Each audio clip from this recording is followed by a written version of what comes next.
selamat bertemu kembali ya. Mungkin Anda bosen atau yang bosen saya ya, enggak. Tiap semester ketemu. Dulu tuh pernah ya, satu semester tuh ketemunya sampai beberapa kali dengan mahasiswa yang sama. Sehingga kita lihat kemarin tuh pakai baju apa ya, ini harus pakai baju apa. Nanti ditanya atau ganti baju. Karena ketemunya sama terus ya, mahasiswanya sama, dosennya sama. Oke, pada semester ini saya mendapatkan amanah untuk mengantarkan Anda belajar bahasa Indonesia. Anda jangan bayangkan pelajaran bahasa Indonesia itu kayak pelajaran di SD ya. Kemudian ada penyusun ada gaya bahasa, kemudian puisi ya, kemudian ada puisi lama, puisi baru, membuat cerita, ya narasi dan sebagainya tidak, tetapi kuliah bahasa Indonesia itu lebih mengarah kepada bagaimana menulis karya ilmiah yang sesuai dengan kaidah penggunaan bahasa Indonesia atau EYD. Jadi masih banyak mahasiswa itu bingung ya kalau nulis itu bertele-tele, nulis kira bisa dipahami maksudnya. Sampai saya itu kalau baca tulisan mahasiswa itu saya tanya, kamu tuh sebenarnya mau ngomong apa? Satu paragraf tuh nggak ada titiknya ya. Koma, koma, koma. Sampai ini ambil nafasnya di mana? Gitu.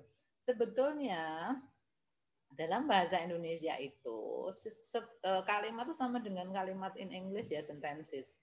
Subject and verb ya, jadi subjek dan predikat itu sudah satu kalimat. Jadi kalau Anda buat kalimat itu jangan terlalu panjang. Orang akan susah memahami. Misalnya satu paragraf itu ada dua atau satu kalimat, Anda ganti menjadi 5 sampai 8 kalimat. Titik ya. Jadi kalimat itu titik ya. Belum lagi bagaimana cara pengutipan, bagaimana huruf kapital, huruf italik ya harus dibangun ya. Kemudian tanda baca yang benar itu seperti apa, daripada ya.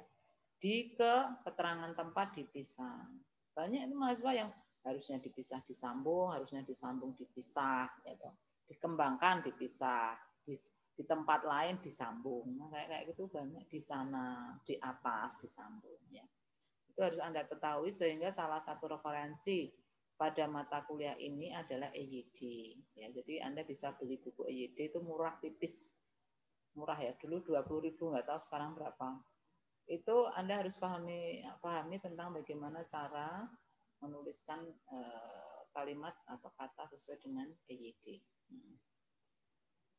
Nah, bahasa Indonesia ini 3 SKS ya, 3 SKS. Berapapun SKS mata kuliah di kampus di universitas harus pertemuannya 16 kali. Nah, banyaknya UK itu tergantung SKS-nya. Jadi misalnya kalau bahasa Indonesia itu 3 SKS, maka ada 3 kali UK uji kompetensi. Nah, kemudian nanti ya kita akan bentuk jelas group discussion ya. Grup-grup ini akan presentasi atau membahas topik yang sesuai dengan silabi. Ada 10 kelompok yang akan kita bentuk ya. Nanti masing-masing ketua kelas wajib membagi ya, member of class ya, anggota kelas menjadi 10 kelompok. Monggo masalah kelompoknya silahkan seperti apa caranya, apakah urut abjad, apakah pilih sendiri, yang penting saya terima ada 10 kelompok. Nah, selama online, maka yang presentasi adalah yang saya tunjuk. Ya, kalau 3 kelompok maju semua, waktu tidak cukup. Tetapi pengumpulan paper, semua kelas wajib ngumpul ke saya setelah presentasi dilakukan. Ya, jadi 10 kelompok. Dan setiap sesi itu satu topik. Setiap sesi satu topik. Ya, jadi misalnya minggu ini topik 1 ya, misalnya model berpikir, maka kelompok model berpikir akan presentasi dan semua kelompok model berpikir di semua kelas harus mengumpulkan paper setelah presentasi. Misalnya ya, ini misalnya paper saya minta print out kira-kira bisa ya? Bisa ya. Saya soal terlalu banyak kelas nanti saya bingung file-file online-nya nanti saya bisa tercampur. Kalau yang offline nanti bisa, kalau nggak di Jogja nanti bisa titip untuk diprintkan, dikumpul ke meja saya ya untuk tugas. Nah, Ada tugas kelompok, ada tugas mandiri. Mungkin tugas mandiri kita arahkan ke ujian. Misalnya ya, nanti ada topik yang berbicara tentang paraphrase. Nah, nanti akhir-akhir itu paraphrase, nanti akan saya berikan tugas mandiri, itu sebagai ujian mungkin ya nanti. Anda ada tulisan sekian paragraf, tolong diparaphrase. Diparaphrase itu artinya dibahasakan dalam bentuk lain supaya tidak kena Turnitin ya, tidak terkesan menjiplak. Nah, setelah Anda bahasakan dalam bentuk lain tanpa mengubah kalimat atau makna, tanpa mengubah makna, kemudian saya minta tolong paraphrase di email ke Perpus ya untuk dimintakan Turnitin. Nah, Anda email ke Perpus, Anda di email kembali balik hasilnya berapa? Nanti ada yang 5% Turnitinnya, ada yang 0%, ada yang 20%. Nah, penilaian saya akan tergantung dari tingkat prosentase kemiripan. Semakin mirip banyak, semakin rendah nilainya. Ya, kemarin yang 0 ya, 0 sampai 3 misalnya, 3% saya nilai 90 atau 95. Sampai kepada yang di atas 20 nilainya 50. Ya, jadi itu tergantung dari tingkat kemiripan ya yang Anda buat. Nah, ini sama halnya ketika Anda nanti di skripsi. Ketika Anda mau ujian pendadaran, Anda harus menturnitinkan skripsi Anda ke Perpus maksimal 20% ya tingkat kemiripan. Kalau di atas 20%, Anda harus merevisi dulu skripsimu, kemudian diturnitin lagi. Tapi banyak kok yang anak-anak, saya takut deh nanti kira-kira kalau sebetulnya saya nggak jiplak, cuma takut aja. Ternyata kemarin ya, Alin juga tahu ya, si Farhan ya. Farhan itu, Bu, saya Turnitinnya 0%. Oh ya ampun, bagus sekali ya. Jadi tidak ada penjiplaan, tidak ada kemiripan ya. Jadi meskipun Anda itu mengutip dari sumber bla bla bla bla dalam kurung misalnya Jalaluddin Rahmat. Anda sudah tahu ya Jalaluddin Rahmat sudah meninggal baru saja. Jalaluddin Rahmat 2000 misalnya halaman sekian. Itu kata-kata itu tidak boleh persis yang ada di bukunya Jalaluddin. Ya. Tapi harus Anda ubah sedemikian rupa tanpa mengubah makna. Gitu. Itu artinya paraphrase ya. Oke, kita lihat ya, kita lihat silabinya dulu. Nah. Udah ya, terlihat ya. Udah bisa belum? Bisa terlihat? Proses, Alin? Bu. Baru proses. Oh, proses. Oke. Ya.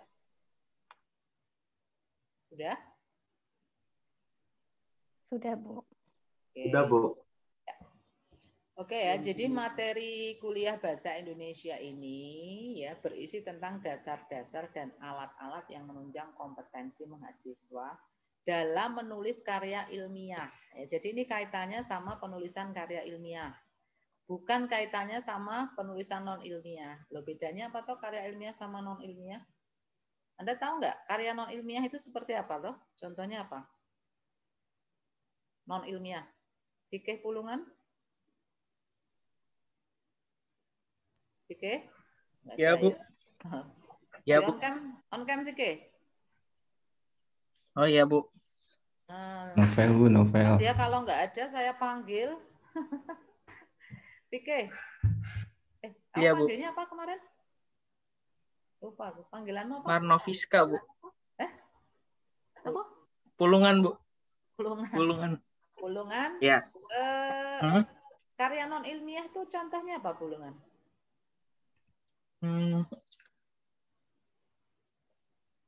Apa ya, Bu? Kalau ilmiah? Ini, Bu. Lukisan, Bu. Karya non ilmiah lukisan.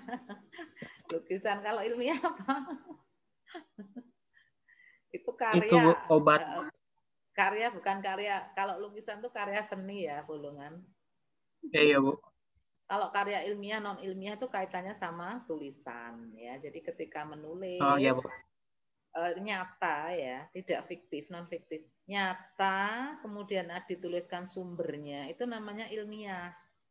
Contohnya skripsi, makalah, paper, disertasi, kemudian ada tesis ya, itu adalah karya ilmiah. Kenapa? Karena kita mengutip ya, kita mengutip pendapat teori dengan mencantumkan sumbernya, dan ini bukan rekayasa, ini bukan hayalan, ini bukan hapus-hapus ya, tapi ini betul-betul sebuah sesuai dengan metode ilmiah ya, artinya bisa diindra, observasi ya dan sebagainya, tidak hayalan.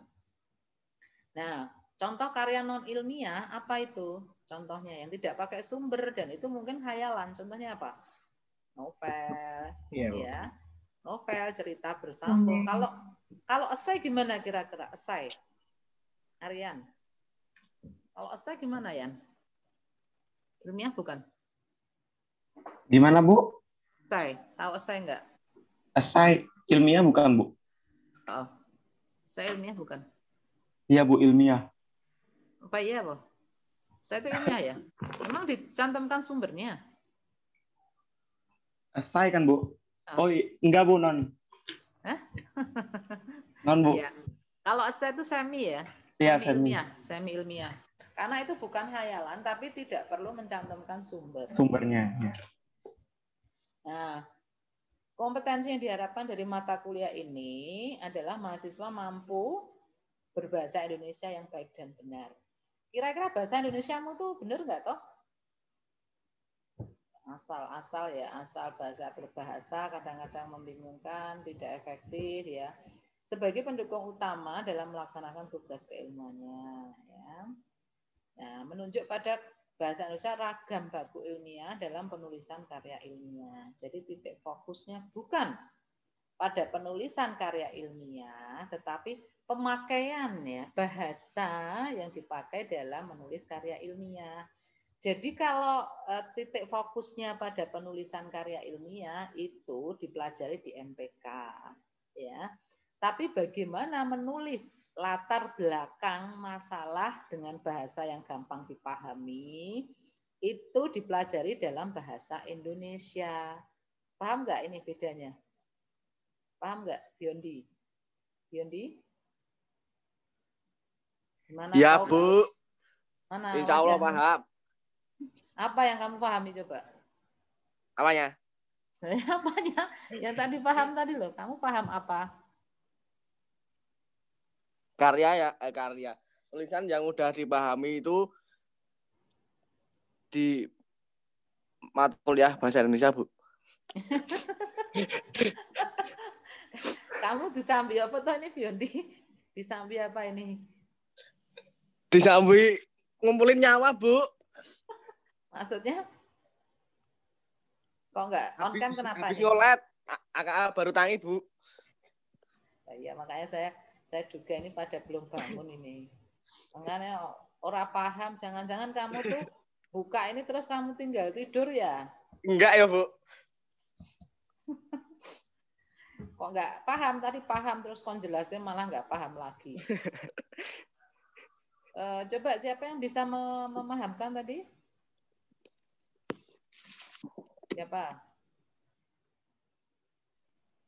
Halo? Halo Bu, Ya, siapa nih? Wijaya Bu. Oh, Wijaya, silakan ya. Jadi mungkin maksudnya pada mata kuliah Bahasa Indonesia ini kita lebih fokusnya pada pemakaian EYD-nya itu Bu, lebih ke tulisannya Bu, daripada karya ilmiahnya.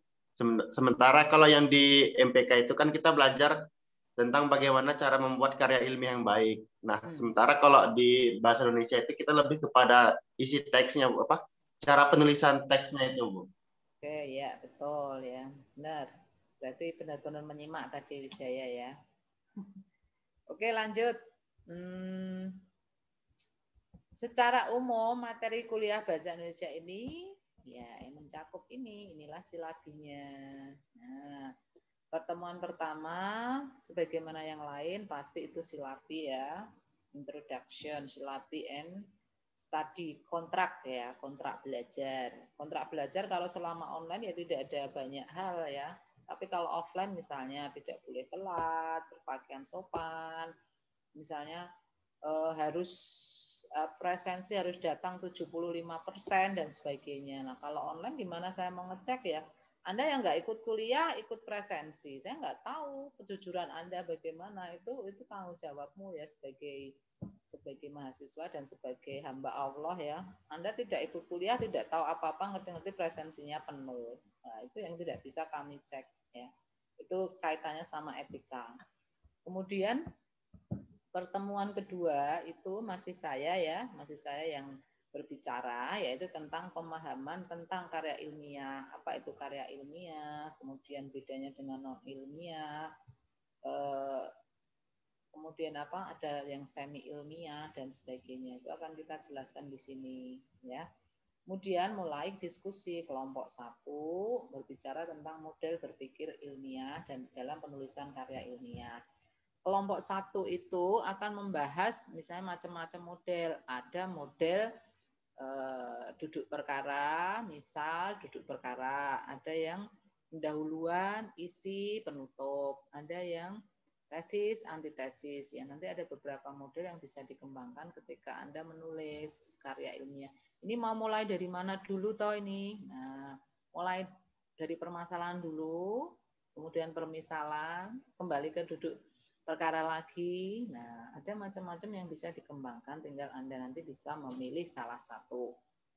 Kemudian kelompok 2 itu akan membahas tentang EYD. Ternyata EYD itu kalau dipelajari serius ya tidak cukup 2 jam ya.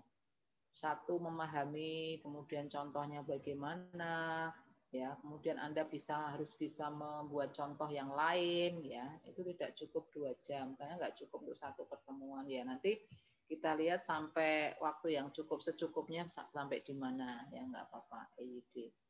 Kemudian UK1 biasanya kalau ketika kita offline, kita ujian EYD. Nah, nanti kita pikirkan kalau UK1-nya apa ya, nanti kalau EYD bagaimana bentuknya. Ya. Kemudian kelompok 3 akan berdiskusi tentang penggunaan diksi. Diksi itu pilihan kata. Diksi itu gini, kapan harus menggunakan kata mati, kapan harus menggunakan kata wafat, kapan harus menggunakan meninggal, kapan harus menggunakan apa? Selain mati, meninggal, mudar. Kapan harus menggunakan kata yang sama tapi kata yang maknanya sama tapi berbeda ucapan ya. Misalnya selain itu misalnya memperhatikan, mengamati ya, kemudian ada yang memeriksa ya, itu di mana. Nah, kalau orang Jawa kaya dengan kata-kata ini, seperti membawa barang ya. Itu kalau dalam bahasa diksinya banyak loh. Gendong, ngindit, mikul, nyunggi. Apalagi? Gendong, ngindit, mikul, nyunggi, nyangking. Ya. Bopong, Bu. Ya, Gimbal, Bu. Gimbal. Kalau gimbal kecil ya. Yang digembol kecil. Ya. Bisa. Tapi kalau bopong tuh biasanya bopong bocah ya, bopong anak. Makanya bahasa Jawa itu kaya. Kalau bahasa Indonesia kan cuma membawa, menggendong, nyunggi nggak ada, menyunggi, menyangking apalagi ya nggak ada. Nah, kadang nanti ada kata-kata serapan ya, serapan bahasa asing, serapan bahasa Jawa, bahasa kekayaan bahasa Indonesia ya. Nah, disumbang dari serapan diksi. Kemudian kelompok 4 kita lihat kalimat efektif ya. Kalimat efektif itu piye toh? Oh, kalau orang Jawa itu ya muter, itu mau ngomong apa gitu, bulet. Nah, nek kamu ngomong itu jam bulet. Oh, poinnya apa toh? Oh, arep nyilih duit toh. Buletnya dari A sampai Z, jebulet titik akhirnya itu apa toh? Aku pinjam uang. Nah, kalau orang Sumatera sana itu the point. Apa toh maksudnya gini. Orang Jawa itu penuh dengan simbol ya. Jadi orang Jawa itu tidak suka dengan kalimat yang efektif ya. Dia sukanya kalimat bertele-tele. Nah, itu yang membuat mungkin orang Barat juga bingung. Ini sebetulnya maunya gimana gitu, A atau B, jadi ambigu. Monggo, misalnya Anda bertamu di rumah seseorang ya, monggo dipun dahar. Sudah sampun tua, sudah kenyang, padahal Anda laparnya setengah mati ya. Nah, itu juga simbol-simbol yang mencerminkan karakteristik orang Jawa ya, tidak suka belak-belakan. Kemudian pertemuan ke-8 ya, kelompok 5 itu tentang paragraf yang baik ya dalam penulisan karya ilmiah. Jadi paragraf yang baik itu seperti apa? Kalau paragraf kan ada yang bersifat piramida ya, paragrafnya seperti apa dulu. Karena dari paragraf itu harus ada kesatuan pemikiran. Jadi kadang-kadang saya melihat membaca tulisan mahasiswa itu jumping ya. Loh, iki bar ngomong kayak kok tiba-tiba itu nggak nyambung. Ini harus ada pengantar dulu sebelum masuk ke ini. Misalnya ya, Anda mau menulis tentang manajemen konflik interpersonal, ya, manajemen atau efektivitas komunikasi interpersonal. Nah, Anda ngomong bicara-bicara tentang ciri-ciri komunikasi interpersonal yang efektif. Tiba-tiba ngomong tentang keterbukaan. Nah, hubungannya apa keterbukaan dengan yang efektif? Dijelaskan dulu bahwa komunikasi interpersonal yang efektif melibatkan keterbukaan, sikap positif, sikap suportif, empati, equality. Nah, baru kemudian keterbukaan dijelaskan sendiri. Jadi ada koherensi ya, ada kesinambungan antara satu kalimat ke kalimat lain, antara satu paragraf dengan paragraf berikutnya. Makanya pentingnya adanya rancangan pemikiran ya, rancangan pemikiran itu untuk membuat paragraf yang berkesinambungan. Ya, jadi tidak waton nulis, jumping, sulit dipahami ya, amburadul itu ya orang membaca bingung. Nah, jika tidak ada koherensi antar paragraf. Kemudian buka 2. Nah, kelompok 6 itu berbicara tentang penyuntingan, edit ya, editing karya tulis ilmiah, bagaimana cara menyunting, termasuk tadi sebetulnya pemakaian kata penulisan kalimat yang salah diperbaiki. Tugasnya ini tugas editor sebetulnya, editor misalnya editor buku itu harus memahami penulisan EYD yang tepat, kemudian maknanya tepat, sehingga kalau Anda nulis buku editornya orang teknik itu juga tidak pas ya, karena lapangan ya, referensi yang sesuai dengan bidang Anda itu tidak mereka kuasai. Sebaliknya, jika tulisan Anda menjadi editor dari tulisannya anak kedokteran, ya juga bingung. Bahasa-bahasa kedokteran beda dengan bahasa komunikasi. Ya. Itu tugas editor, apa yang harus disunting. Kemudian ada penyajian data dalam karya ilmiah. Caranya menuliskan penyajian data yang tepat, kita bukan fokus pada penyajian data karya ilmiah itu bagaimana, tapi bagaimana menuliskan, cara menyajikan data yang tepat. Nah, misalnya ada tabel, terus Anda mengatakan tabel 1 di atas menunjukkan apa harus pakai berdasarkan tabel ini disimpulkan. Itu harus diperhatikan ya. Jadi ada tabel, ada diagram, ada pengumpulan data yang sifatnya narasi, nanti bagaimana cara menuliskannya. Nah, akhirnya sampai kepada bagaimana pembahasan data itu dilakukan. Menuliskan pembahasan itu seperti apa? Apakah hanya jiplak sana, jiplak sini, teori tempelkan, data tempelkan, selesai, tapi bagaimana cara membahas yang baik.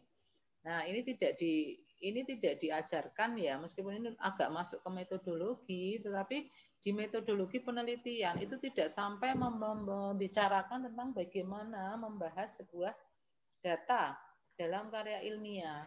Sehingga kelemahan mahasiswa itu biasanya di sini. Ya, mereka pembahasan itu lemah sekali ya. Lemahnya gimana? Menampilkan data ulang, menampilkan teori lagi, poin seorang atau poin dari kualitas sebuah karya ilmiah itu ada di pembahasan. Jadi ketika kita membaca pembahasan bab 3 itu akan menunjukkan berarti peneliti ini sangat berkualitas atau tidak. Karena dalam pembahasan Anda mulai untuk mengkritisi, Anda mulai untuk interteks ya, mencari mencari referensi, mencari panduan, mencari pendapat orang yang mendukung penelitianmu. Sehingga Anda harus memasukkan jurnal-jurnal penelitian yang Anda kutip hasil mereka meneliti itu seperti apa, kemudian Anda pakai sebagai teori untuk menguatkan temuanmu, ya. Sehingga kadang-kadang mahasiswa itu sedih atau hampir putus asa tuh di sini. Jadi kalau saya koreksi kemudian agak merengut gitu ya. Setelah koreksi saya corek-corek agak gimana gitu wajahnya. Mereka ya sudah Bu, saya perbaiki. Lagi belum. Ya, jadi memang ini adalah proses yang paling menyulitkan atau proses yang paling sulit yang harus dilalui mahasiswa. Tapi yakin saja ketika Anda lalui itu dengan telaten pasti selesai ya. Semuanya akan selesai. Cuma prosesnya aja yang Anda harus lalui dengan sabar dan telaten ya. Kemudian kelompok 9 ada paraphrase. Tadi sudah saya jelaskan. Parafrase atau paraphrase itu adalah mengubah tulisan dalam bahasa yang berbeda tetapi tidak mengubah maknanya. Nah, ini untuk menghindarkan dari tuduhan plagiasi atau kemiripan atau untuk memperkecil Turnitin ya, kemiripan tadi. Nah, ini biasanya ketika Anda nulis di jurnal itu juga diukur Turnitinnya. Anda nulis buku juga dilihat Turnitinnya ya. Anda nulis karya ilmiah apapun sekarang ini Turnitinnya ya. Nah, kemudian ini terakhir karena ini penting sebetulnya dalam diskusi maupun presentasi ya. Ini akan Anda bawa ketika Anda ujian, ketika Anda melamar pekerjaan, ketika Anda presentasi di depan klien ya. Bagaimana sebuah presentasi dan diskusi dengan bahasa Indonesia yang baik dan benar. Nah, ini bukan masalah public speaking semata ya. Kalau public speaking kan terkait dengan gayanya juga, kemudian metodenya ya. Metodenya pakai sebagai informatif atau hiburan ya. Tapi kalau ini bagaimana ketika kita presentasi, bahasa kita itu mudah dipahami oleh orang dan tidak menyalahi kaidah bahasa.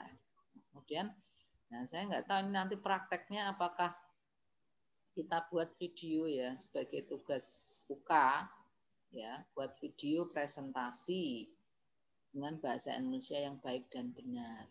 Sekali lagi ketika bahasa itu adalah bahasa tulis dan bahasa lisan itu sama-sama harus mencerminkan kaidah. Nah, kalau sampai pertemuan ke-13 kita masih membahas tentang bahasa tulisan ya, bahasa dalam tulisan verbal. Tetapi dalam pertemuan ke-14-15 kita berbicara tentang bahasa lisan, di mana uraian kita itu ya omongan kita, pidato kita ya, kemudian presentasi kita itu bisa dipahami dan menarik. Ya, jadi tidak pakai bahasa yang asal, terus bingung, terus tidak tepat diksinya ya, itu bisa membahayakan. Oke, itu tentang silabi sampai 16 kali pertemuan. Kemudian referensi monggo Anda mau pilih bukunya siapa, yang jelas Anda semua harus pegang EYD ya. Bisa download, bisa EYD, yang penting punya dokumennya. Ya. Nah, ini biasanya Anda pilih yang mana ini, Broto Wijoyo, ini penulisan karya karangan ilmiah itu ada. Ini sudah saya punya ini. Punjana Raharji, Bahasa Indonesia untuk Perguruan Tinggi. Nah, saya mau nulis buku ini insya Allah ya, sudah saya rancang untuk mahasiswa saya mau menulis tentang buku Bahasa Indonesia. Sedang dirancang dan berproses. Oke, sampai di sini ada pertanyaan dulu, dipersilahkan. Bu Suci mau nanya terkait presentasi. Oke. Tadi kan udah dijelasin di awal ya Bu, kalau yang presentasi itu nantinya bakal dipilih terserah Bu Suci itu. Nah itu nanti buat milihnya itu jauh-jauh hari apa pada saat matkul itu ya Bu ya? Karena nanti kan terkait sama PPT dan lain sebagainya persiapan. Bagaimana kalau itu kan misalnya ya kelompok 1, misalnya siapa? Misalnya Alin Balkis Wijaya, ya ketuanya siapa? Misalnya Alin. Ya sudah. Yang presentasi ketuanya saja, Bi. Oh, jadi satu orang aja. Satu penyajinya satu kan? Oh, satu. Dan nanti kalau yang presentasi kan penyajinya satu saja, nanti yang lain bantu jawab. Oh gitu. Ya, soalnya nanti kan saya kan klik kalau di BBB itu bisanya cuma diklik satu orang gantian sama dosennya. Oh iya kayak kemarin Tapi itu. kalau Anda mengendaki Zoom ya nggak apa-apa kalau misalnya. Tapi kan presentasinya juga nggak banyak kali. Oh Nggak iya. usah bertele-tele lah presentasinya. Yang penting kita diskusinya bagaimana. Ya. Oh iya. Jadi sebetulnya tujuan akhir atau outcome mata kuliah ini itu sebenarnya Anda bisa menulis karya ilmiah yang efektif ya, bahasanya ora bertele-tele, sing maca ya ora bingung. Ya, jadi memang itu juga terkait dengan jam terbang ya. Saya juga kadang-kadang tulisannya ya Allah, saya itu terus iki koyo ngajari cah SD ya. Iki sebenarnya subjeknya endi? Subjekmu mana? Subjek aja nggak tahu terus dia. Subjeknya mau mana, predikatnya yang mana? Kok orang no subjeknya satu kalimat namanya bukan kalimat, ya kan? Sehingga saya beri contoh ya. Saya beri contoh ini tulisan mahasiswa. Nanti kamu rasakan sendiri. Ini anehnya ada di mana gitu ya. Nah ini dari tulisan mahasiswa nih. Ya. Anak merupakan generasi penerus keluarga sehingga perlu dipersiapkan sejak dini agar kelak menjadi manusia yang berkualitas sesuai dengan kesepakatan cita-cita bangsa. Kebutuhan dasar anak yang meliputi perhatian dan kasih sayang harus terpenuhi dalam keluarga. Keluarga dalam konteks sosial budaya tidak dapat dipisahkan dari tradisi budaya yang tumbuh dan berkembang dalam masyarakat. Dalam hal ini orang tua memiliki tanggung jawab untuk mendidik anak agar dapat hidup bermasyarakat. Ketika Anda membaca tulisan ini, kesan Anda itu bagaimana? Arif.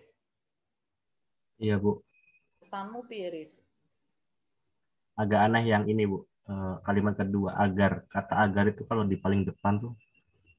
Kata agar paling depan malah. Enggak boleh malah. Enggak, maksudnya ditaruh di kalau kalimat pertama. Secara umum, apakah Anda menangkap poinnya gitu, Bu? Kekoherensian enggak? Kesinambungan enggak? Enggak Kira-kira. sih. Coba bandingkan dengan ini. Nah, yang kuning ini. Anak merupakan generasi penerus keluarga. Mereka perlu dipersiapkan sejak dini. Hal ini bertujuan agar mereka menjadi manusia berkualitas. Orang tua memiliki tanggung jawab penuh dalam terbentuknya kualitas. Tanggung jawab tersebut meliputi pemberian perhatian, kasih sayang utuh, termasuk melatih dalam hidup bermasyarakat. Apa yang Anda rasakan antara paragraf 1 ya contoh dengan yang kuning? Gimana? Lebih efektif. Ini lebih bisa dipahami toh? Ya, lebih enak. Ya enggak? Enggak muter-muter bisa bulat. dipahami dan koherensinya kelihatan. Ini loh. Anak itu dikoherensi dengan mereka. Nyambung, ya toh?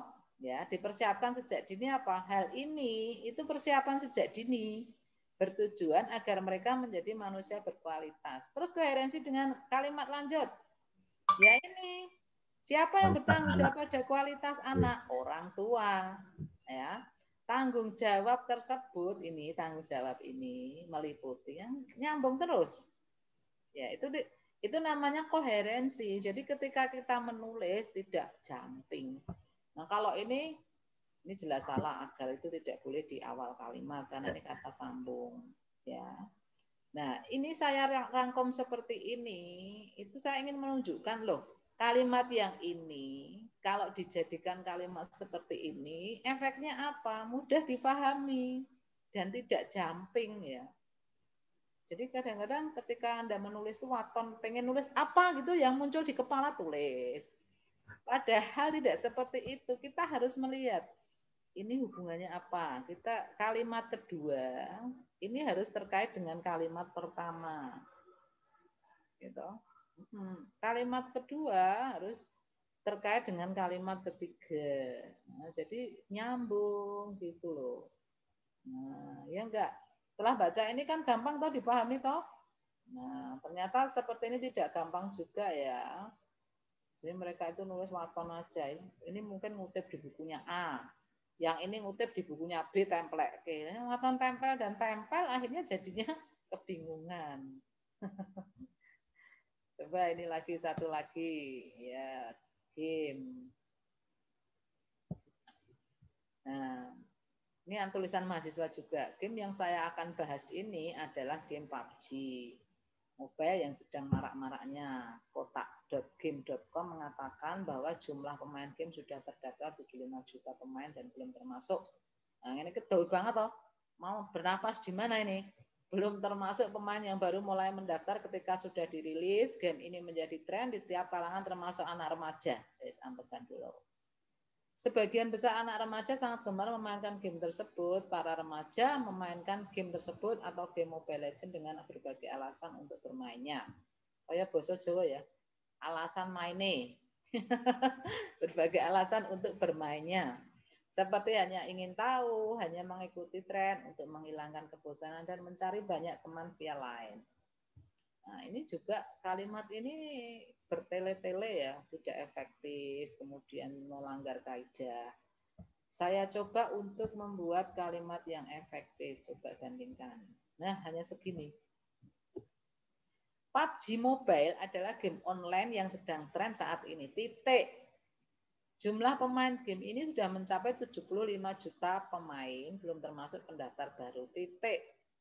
Game ini sangat disukai remaja. Titik. Beberapa alasan mereka bermain game adalah keingintahuan, mengikuti tren, menghilangkan kebosanan, dan mencari banyak teman. Beda toh rasanya toh?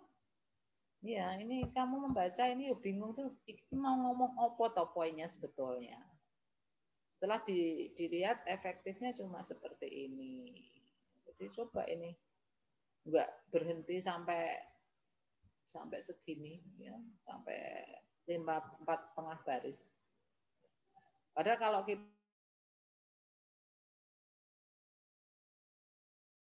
SP cukup titik. Loh, nggak harus pakai O dan K atau Bu.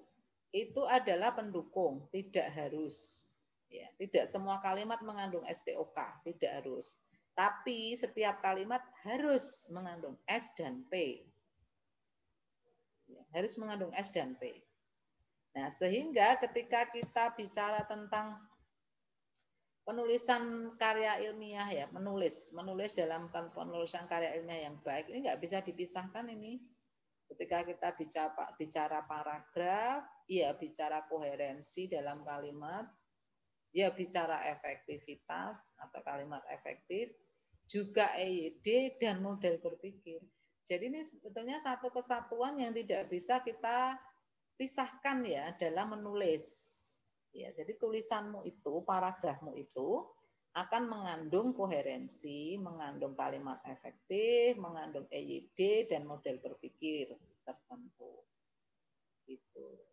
Ini contohnya seperti ini ya. Penulisan bahasa Indonesia yang baik dan benar.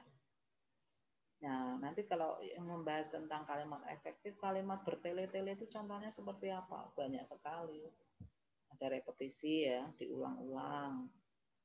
Sebetulnya saya tahu bahwa kamu itu tidak bersalah, tapi kamu harus mengakuinya. Dan kamu, nah kayak gitu itu cukup disebut satu kali. Nah, itu namanya kalau repetisi itu berkali-kali tidak efektif. Itu contoh dari bagaimana menggunakan bahasa Indonesia yang baik dan benar. Seperti ini. Oke, contohnya seperti itu.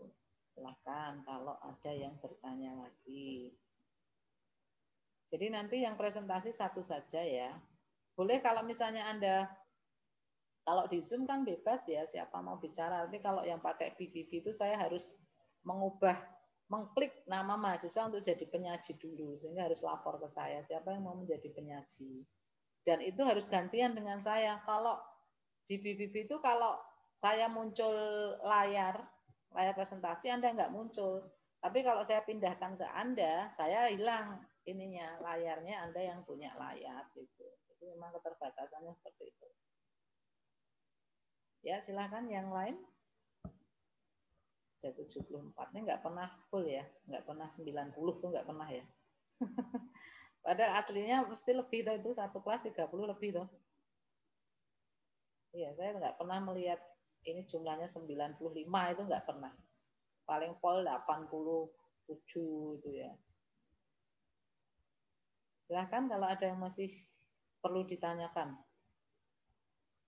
Untuk pembentukan kelompoknya mulai dari kapan, Bu? Sekarang atau minggu Mulai berikutnya? sekarang, nanti ya. nanti biar kelompok 1 bisa agak leluasa mengerjakan ya. Oke, mungkin satu kelompok 3-4 orang ya, 3-4 orang. Terus saya pesan-pesan ya, dalam sebuah kerja kelompok mesti ada yang gandul. Sering ya, sering gandul. Nah, bagi ketua kelompok, tolong Anda jujur saja, yang gandul siapa.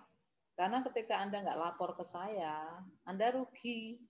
Pernah kejadian ya, kelompok yang gandul itu nilainya lebih bagus dari yang bekerja. Dia protes ke saya bilang, loh kenapa dulu-dulu nggak bilang ke saya. Nah ini udah terlambat, maksud saya mau mengubah nilai gitu kan. Itu kesalahan Anda ketika Anda melindungi teman Anda dari ketidakadilan ya. Mestinya Anda bilang, ya sudah Bu, ini nggak kerja, nggak ngapa-ngapain. Saya akan catat. Ya jelas nilainya berbeda dengan yang bekerja mati-matian. Tapi kalau Anda milih melindungi, ya sudah resikonya jangan-jangan nilai temanmu yang tidak bekerja akan lebih bagus dari nilai Anda yang bekerja mati-matian. Gitu. Makanya kelompoknya ini cukup efektif karena hanya 3-4 orang ya, 3 orang. Oh ya, untuk sistematika paper ya, kita seperti biasa saja ya, minimal 5 halaman, terus 1,5 spasi, Times New Roman, ya, 5 halaman di luar cover dan daftar pustaka ya. Isinya adalah pendahuluan, ya, pendahuluan, teori langsung ya, maksudnya pendahuluan sedikit pentingnya membahas ini ya, masalahnya apa, kemudian pembahasan dan penutup ya, karena kita bukan paper ini ya, tapi kita ingin menyajikan bagaimana misalnya bentuk-bentuk EYD.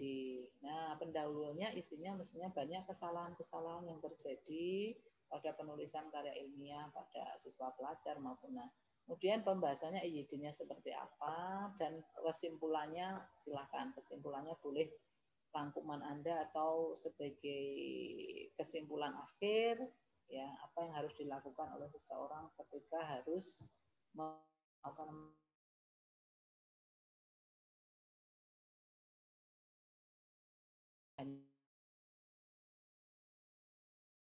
tetap harus ada poin-poinnya. Ya, kalau sekaligus rekomendasi juga baik ya, yang kesimpulan dan saran itu, saran silahkan, saran ya sesuai dengan topik yang Anda bahas. Ketika AYD sarannya ya, misalnya harus berhati-hati dalam menggunakan kalimat ya, tidak tidak hanya mengikuti tren ya, atau bahasa populer sebelum dibakukan dan sebagainya. Oke, itu aja untuk pendahuluan sedikit saja, yang banyak itu di pembahasan. Kesimpulan juga sedikit saja. Nah, terus setiap misalnya kelompok 1 yang maju kelas D dan E. Kelas D dan E berarti kelompok 1 dari kelas D dan E presentasi, kemudian kelas F hanya mengumpulkan paper. Nanti misalnya kelompok 2 saya tunjuk E dan F, yang kelompok kelas D hanya mengumpulkan paper. Gitu. Ya. Oke, ada yang lain? Bu Suci, saya boleh tanya nggak, Bu? Boleh, no. Gimana, guys? Sebetulnya saya tuh penasaran, mungkin ini akan dijelaskan kalau udah masuk pembahasan per bab. Cuman ini penasaran banget, sebetulnya tuh kalau dalam satu kalimat ada kriterianya nggak sih, Bu? Maksimal berapa kata atau minimal sampai bisa dia titik itu tuh berapa satu kata? Paragraf. Satu paragraf. Oke, yang namanya paragraf itu kan kesatuan pemikiran. Jadi tidak mungkin 2 kalimat ya. Iya, Bu. Tidak ada ketentuan harus berapa, cuma beberapa pakar mengatakan sebaiknya antara 5 sampai 8. Oke, sampai itu udah bisa titik ya. 5 sampai 8 kalimat Kata. jadi paragraf. Tapi jangan, misalnya ada ya mahasiswa itu satu halaman tuh hanya 2 paragraf atau 1 paragraf, itu terlalu banyak. Karena kesatuan pemikiran itu kan sudah ya terjawab dalam 1 paragraf, mestinya sudah tersalurkan, kemudian ganti pemikiran yang lain. Jadi kalau biasanya saya membatasi anak-anak, coba 1 paragraf itu buat 5 sampai 8 kalimat. Gitu, Bis. Bu, maksud saya 1 kalimat berapa kata? Maksimal atau minimal? 2 kata. 2 kata. Saya menangis. SP tapi. Oh iya, benar. Saya menangis. Dia malu dengan perbuatannya. Titik. Tapi temanku yang pakai baju merah itu kalimat bukan? Iya. Kalimat kan? Iya. Temanku kan bisa. Cel gimana? Temanku yang bisa nggak sih, Bu? Merah itu. Hah? Bisa kan, Bu? Nggak bisa. Hah? Gimana? Kalimat bukan? Ayo, SP-nya mana? Ada yang lupa ya? Yang usul? Temanku yang pakai baju merah itu. Kalimat tapi nggak baku nggak sih, Bu? Mana siapa ini? Hemi. Kok bisa nggak baku, Hem? Saya tanya, S-nya mana, Hem? Pakai. S-nya tuh temanku. Temanku S-nya. P-nya apa? Pakai. Temanku S-nya. Pakai. Apa ya? Ini pelajaran SMA kalimat.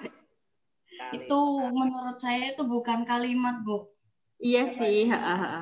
Bukan. Soalnya apa? Iya, bukan ya, Bu ya. Apa itu ya? Iya. Ada unsur yang nggak ada apa nih? P-nya itu soalnya temanku yang pakai baju. Iya. Itu cuma subjek sama objek ya, Bu. Objeknya nggak ada. Kalimatnya rancu, Bu. Itu bukan objek. Nah, justru ini saya ingin menunjukkan itu bukan kalimat. Karena itu hanya subjek. Iya, benar. Misalnya, subjek aja ya. Yang itu kan keterangan. Oh iya, benar. Oh iya, benar. Temanku yang pakai baju merah itu sakit. Nah, itu baru kalimat. Saya predikat. Ya enggak?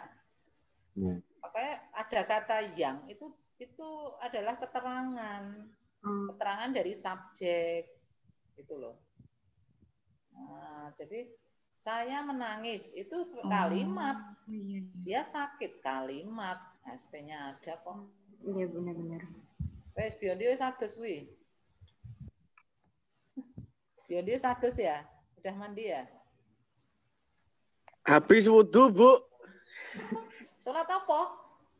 Biar seger aja sih, Bu. Ya sholat duha gitu toh. Enggak, tadi habis subuhan cuman jam 7:30. Subuhanmu jam piro? 7:30, Bu. Ya Allah. Ya enggak apa-apa. Emang malamnya tidurnya jam berapa, Biondi? Kan tadi malam habis seremonial penarikan KKN toh, Bu. Sampai jam 12:30 ya, Bu. Di Nologaten. Berarti itu nggak ada yang membangunkan subuh? Ada, cuman ngeplok aja, Bu, saya. Untung Bu ini masih sholat subuh, biasanya enggak gitu ya? Enggak, Bu, tetap sholat subuh, Bu. Ya maksimal minimal yang ini ya, minimal wajib-wajibnya dulu. Ya. Mbok nek subuh ki tangise jam 5 gitu loh, nanti tidur lagi. Mosok ya sholat subuh karo sholat duha digabung. Oke, ada yang lain? Silahkan. Bu Suci, kalau tanya lagi dong, Bu. Kalau misalkan untuk penulisan koma itu tuh ada maksimalnya nggak sih, Bu? Berapa koma gitu? Koma yang bukan ada dan ya, Bu? Iya, kalau koma ya sebanyak yang dikomakan. Nanti di tanda baca YD kamu baca. Misalnya sudah titik koma, terus titik-titik koma, titik-titik. Ya misalnya ibu membeli buah-buahan, titik koma, pisang, koma, durian, koma. Oh iya. Koma dan sebagainya. Ada nanti di EYD. Penggunaan tanda baca, koma, titik koma, tanda kutip itu ada semua. Ya. Adi busana disambung nggak? Adi busana. Adi berbusana. Enggak, adi busana. Adi busana itu apa? Adi kuasa wes. Adi kuasa. Nah, itu EYD. Adinya nama orang bukan? Oh, Adi lagi kuasa, masuk nama Adi orang. kuasa gitu. Soalnya teman saya ada yang namanya Adi, Bu. Itu disambung, Bu, disambung. Kayaknya Adi Luhung tuh juga disambung nggak sih, Bu? Adi kuasa. Disambung. Orang tua disambung nggak? Ya. Disambung nggak? Orang tua. Bisa nggak sih? Disambung. Disambung rupiah, ya. Rp5.000. RP titik enggak? Titik. Apa gitu? Enggak titik. Enggak titik. Bu, orang tua tuh disambung ya, bukannya dipisah ya, Bu? Ya, itu ada perkecualian. Orang tua tuh disambung. RP Pengecualian titik yang enggak? dipisah apa? Enggak jadi titik, Bu. Enggak langsung angka. Langsung angka. Jadi RP itu tidak titik ya. Biasanya Anda RP titik ya kan. Itu seperti itu adalah yang antara lain yang diatur di dalam apa namanya EYD ya. Nanti kalau Anda baca itu, oh jebulannya begini toh, tak kira ada titiknya, ternyata tidak. Misalnya 5.000 anak sudah dikirim ke luar negeri misalnya. 5.000 itu angka atau huruf nanti? 5.000 anak sudah dikirim ke luar negeri untuk belajar. 5.000-nya angka atau huruf? Angka. Angka nggak sih, Bu? Huruf nggak sih, Bu? 5-nya angka, 1000-nya huruf, Bu. Paron. Jadi kalau di awal kalimat tidak boleh angka ya. Iya. Di awal kalimat harus huruf. Tulisan 5.000. Ya. Kalau di belakang boleh. Boleh enggak? Boleh kalau ada rincian. Misalnya dari 1.000 orang yang datang, 500 itu orang laki-laki atau laki-laki dan 500-nya perempuan. Itu baru boleh angka. Tapi yang datang ke rumah ini 10 orang, itu tidak rincian. Jadi tertulis harus huruf. Nah, itu seperti itu kira-kira ya yang diatur dalam EYD. Coba yang lain ada, silakan. Kata atau huruf italik dipakai untuk apa? Bahasa asing. Bahasa asing. Bahasa asing, bahasa Jawa termasuk enggak? Termasuk. Termasuk. Pengutipan misalnya Anda mengutip bahasa Inggris. Anda mengutip bahasa Inggris perlu diterjemahkan enggak? Atau bahasa Inggris cukup dalam kurung misalnya De Vito, bla bla bla De Vito. Ya, aturannya setelah Anda mengutip bahasa apapun dalam kurung translate dulu in Indonesia. Baru di apa sumbernya. Jadi aturan-aturan yang Anda harus ketahui ya ketika menuliskan karya tulis dunia. Oke, gimana yang lain? Sudah, Kis? Puas, Kis? Ya, puas. Gigih gimana, Gigih? Di mana ini Gigih Gunawan? Lagi di Jogja, Bu, di kos. Di Jogja? Iya. Kemarin tuh saya ketemu anak-anak kelas internasional anak IPKOS. Neko-neko itu background-nya macam-macam, ada yang Zoro, mungkin karena mereka ini ya masih muda loh.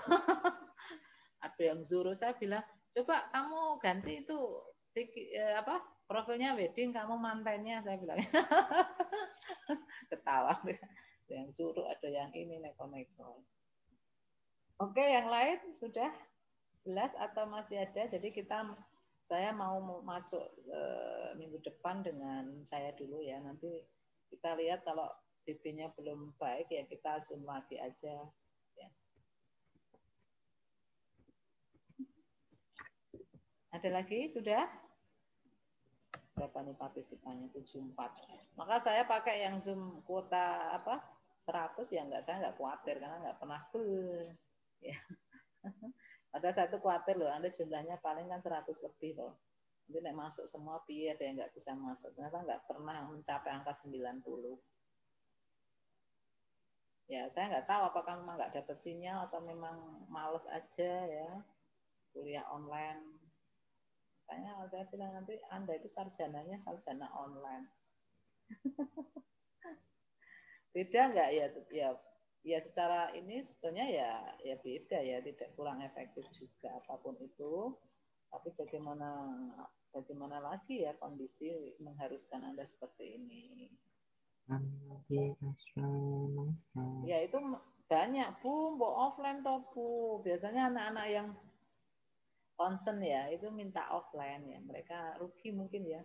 Kuliah offline, ora cetha, nggak bisa nggak bisa konsul dengan leluasa. Ya, saya jawabnya ya sebentar lah, ini kondisinya seperti ini. Ya, maka nanti mulai ditanya apa ya siapa yang pengen offline gitu ya, masing-masing ketua kelas. Bu, nggak ada yang pengen offline ya nggak apa-apa, ini kan cuma saya tanya aja meneruskan kewajiban dari universitas. Bu, nggak ada yang mau offline pada takut, nggak boleh orang tua ya nggak apa-apa, kondisinya seperti itu. Jadi saya nanti tetap presensi dan tidak ada mahasiswanya karena tidak ada yang mau offline kan gitu ya. Oh ini juga nggak maksa ya, nanti kalau Anda dipaksa harus online, wah yang kena malah jadi kasus ya, jadi masalah. Saya nggak tahu kok UMY kok ini sangat-sangat pengen ya, padahal kampus lainnya aja enggak ya. Ya mungkin tadi berdasarkan survei kok mahasiswa kok banyak yang offline pengen gitu ya, pengen offline. Sehingga saya nggak dituruti lah yo nanti protes mau bayar larang-larang pengen offline ra gelem ya gitu. Padahal dosen tuh pada intinya juga pengen offline ya ketemu. Tapi kan ya kadang-kadang teman-teman yang punya penyakit dalam itu juga takut ya. Misalnya teman-teman yang usia sudah sekian, kemudian punya diabetes, ada yang punya penyakit paru, jantung, itu kan juga takut juga. Nah, di sisi lain nah, aku nek sing OTG dosene nulare mahasiswa piye? Gitu ya. Yang dites cuma mahasiswa, yang diatur cuma mahasiswa, dosen ya enggak. Oke, bagaimana cukup? Cukup ya. Oke, demikian untuk kuliah perdana bahasa Indonesia ya.